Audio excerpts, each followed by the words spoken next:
할렐루야, 사랑하는 이글스피드 가족 여러분, 오늘도 좋으신 주님의 은혜와 평강이 함께 하기를 빕니다. 2024년 1월 25일 목요일 아침입니다. 오늘 우리가 함께 나눌 하나님의 말씀은 신명기 12장 1절에서 19절까지의 말씀입니다.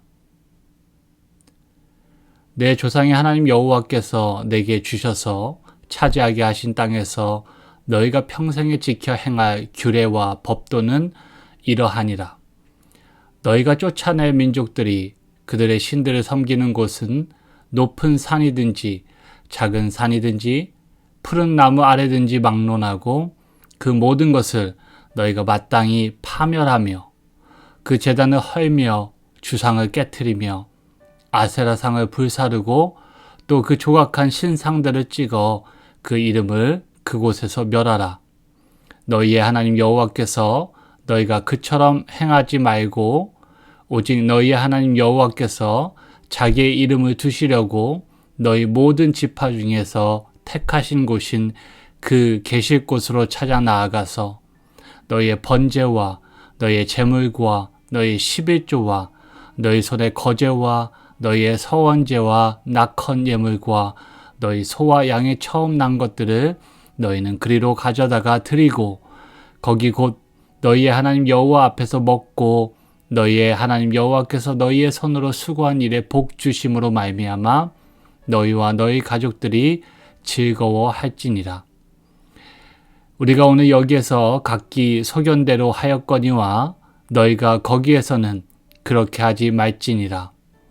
너희가 너희 하나님 여호와께서 주시는 안식과 기업에 아직은 이르지 못하였거니와 너희가 요단을 건너 너희 하나님 여호와께서 너희에게 기업으로 주시는 땅에 거주하게 될 때 또는 여호와께서 너희에게 너희 주위의 모든 대적을 이기게 하시고 너희에게 안식을 주사 너희를 평안히 거주하게 하실 때에 너희는 너희의 하나님 여호와께서 자기 이름을 두시려고 택하실 그곳으로 내가 명령하는 것을 모두 가지고 갈지니 곧 너희의 번제와 너희의 희생과 너희의 11조와 너희 손의 거제와 너희가 여호와께 서원하는 모든 아름다운 서원물을 가져가고 너희와 너희의 자녀와 노비와 함께 너희 하나님 여호와 앞에서 즐거워할 것이요 내 성중에 있는 레위인들과도 그리할지니 레위인은 너희 중에 분깃이나 기업이 없음이니라.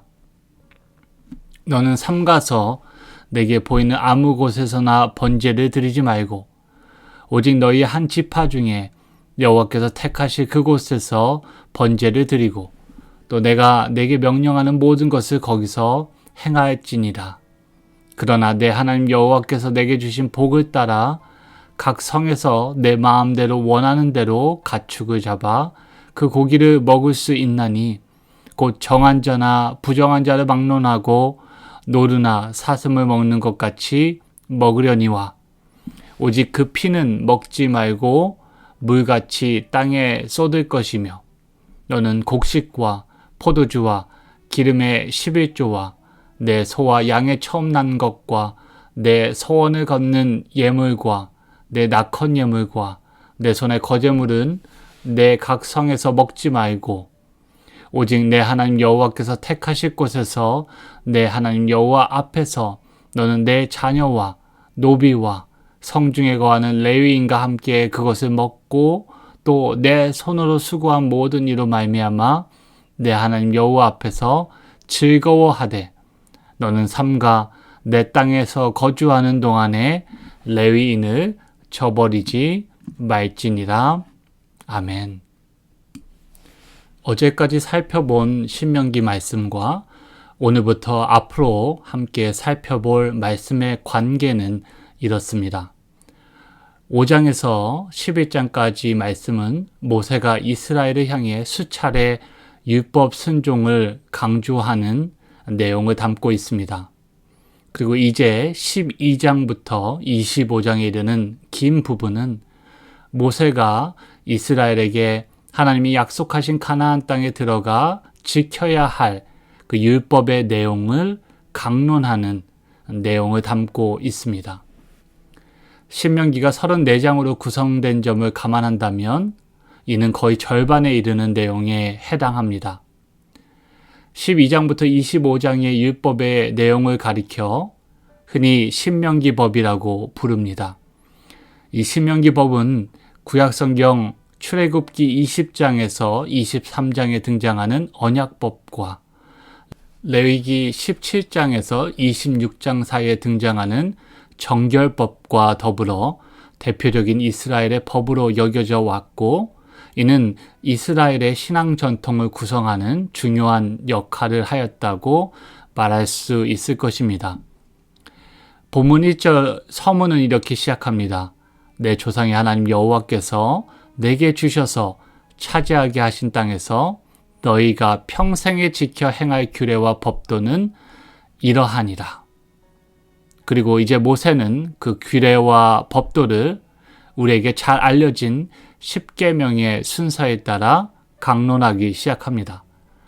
따라서 오늘 가장 서두에서 살펴볼 신명기 율법은 너는 나 외에는 다른 신들을 내게 두지 말라는 이 첫 계명에 관한 율법 해석으로 볼 수 있습니다. 그럼 이제 그 내용을 구체적으로 함께 살펴보겠습니다. 2절부터 7절까지는 유일하신 여호와 하나님 한 분을 예배해야 함과 더불어 하나님을 예배할 때는 하나님이 택하시고 지정하신 한 장소에서만 예배드릴 것을 엄숙하게 명령하고 있습니다. 이를 가리켜 야훼 하나님을 향한 예배의 고유성 혹은 exclusivity, 배타성이라고 말할 수 있겠습니다. 이스라엘의 예배가 흐트러짐 없이 온전히 한 분 야훼 하나님께 드려져야 한다는 당위적인 명령이며, 동시에 가나안 땅에 들어가 그곳에 우상을 섬기는 것을 엄격하게 금하고 또 미리 경고하고 있다고 볼 수 있습니다. 가나안의 문화는 주로 다신론적인 종교를 기반으로 하며 이에 따라 다양한 장소에서 예배를 실시하는 종교적인 관행을 따랐습니다. 이에 반하여 이스라엘은 그들의 고유한 야훼 신앙을 보호하기 위해 중앙으로 집중하는 방향으로 나아가야 했던 것입니다. 하나님이 지정하신 곳, 그곳에 모여 함께 예배드림으로써 이스라엘의 고유한 야훼 하나님에 대한 신앙을 보존하고 또 성숙하게 할 수 있었고, 또 그들의 신앙의 배교를 막을 수 있었던 것입니다.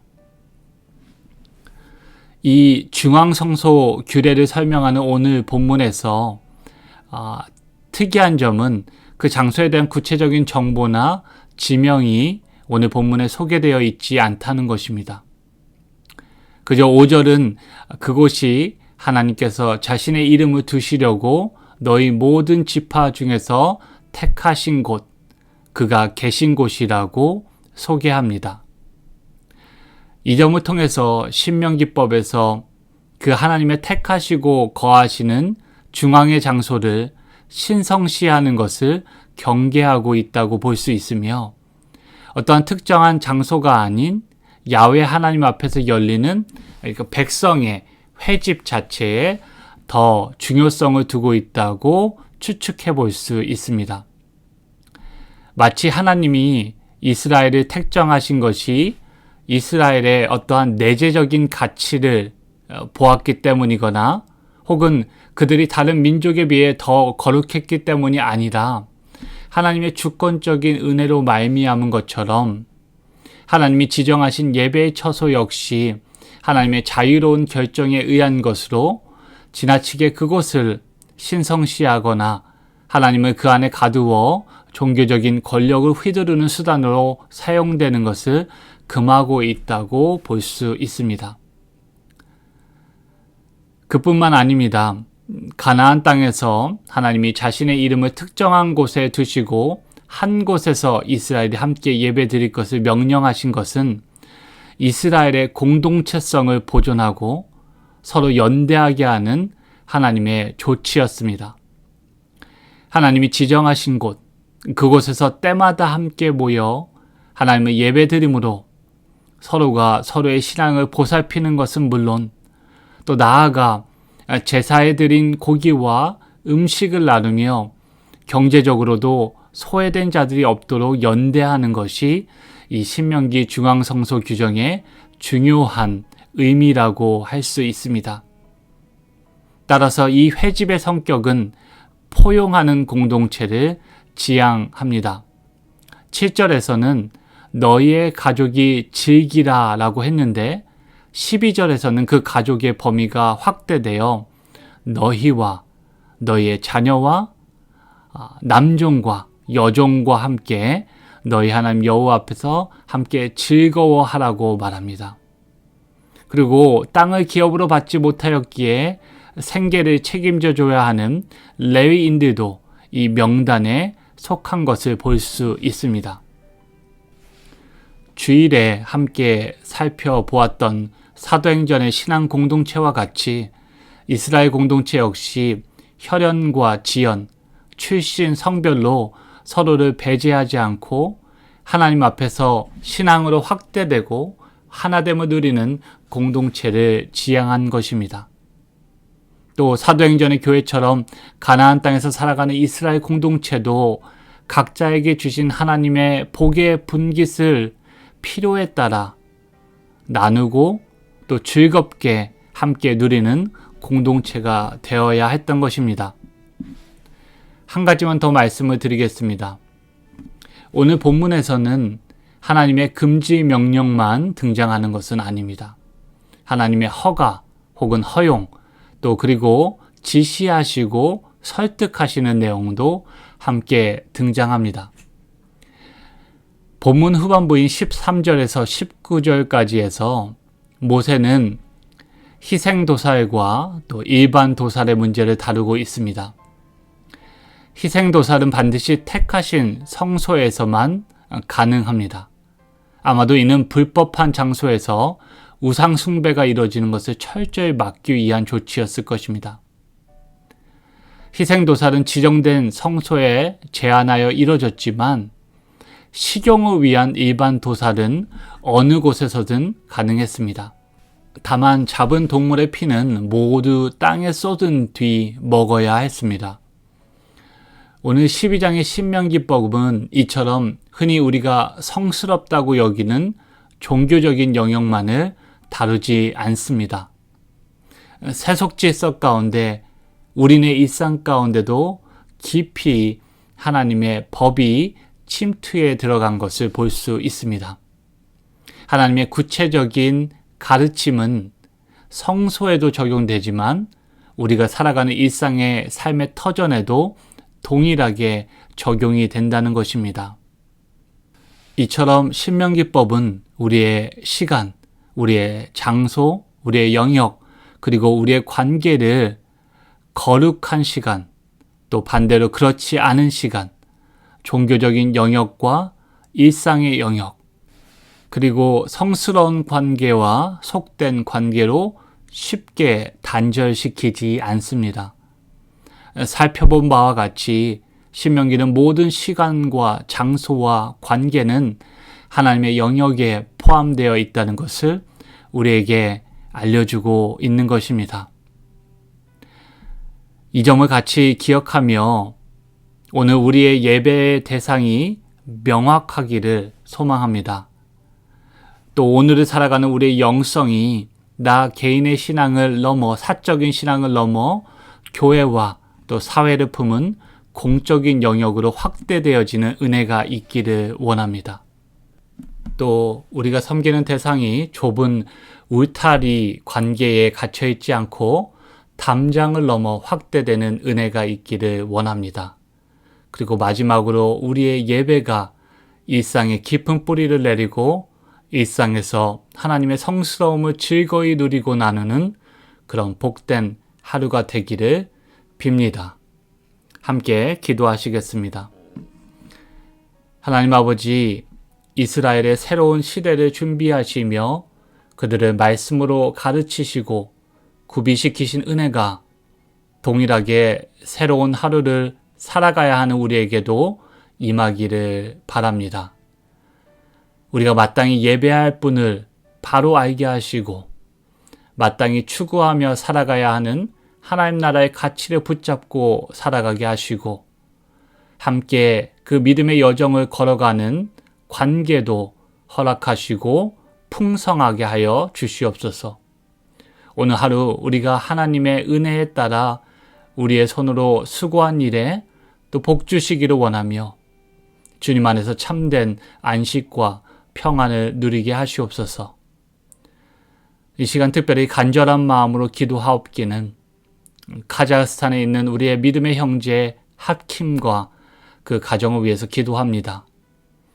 어머님을 갑작스레 떠나보낸 그와 가족에게 주님의 위로가 임하기를 바라고 또 마을의 무슬림 종교 지도자들과 리더십 가운데 하나님 긍휼함과 너그러운 마음을 허락하시어 하킴 어머님의 장례가 순적하게 치러질 수 있도록 주님 특별한 은혜로 도와주시옵소서.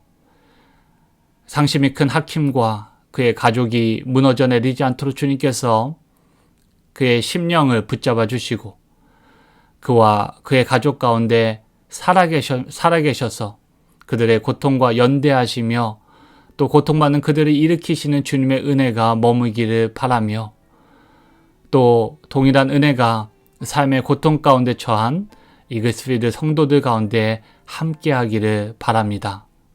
이 모든 말씀 선하신 우리 주님 예수 그리스도의 이름으로 기도하옵나이다. 아멘. 함께 나눈 말씀을 기억하시고 기도하시면 좋겠습니다. 오늘도 우리의 각자의 소견이 아닌 주님이 가르치신 말씀에 따라 주님이 주신 지혜에 따라 예배자로 살아가는 복된 하루가 되기를 바랍니다.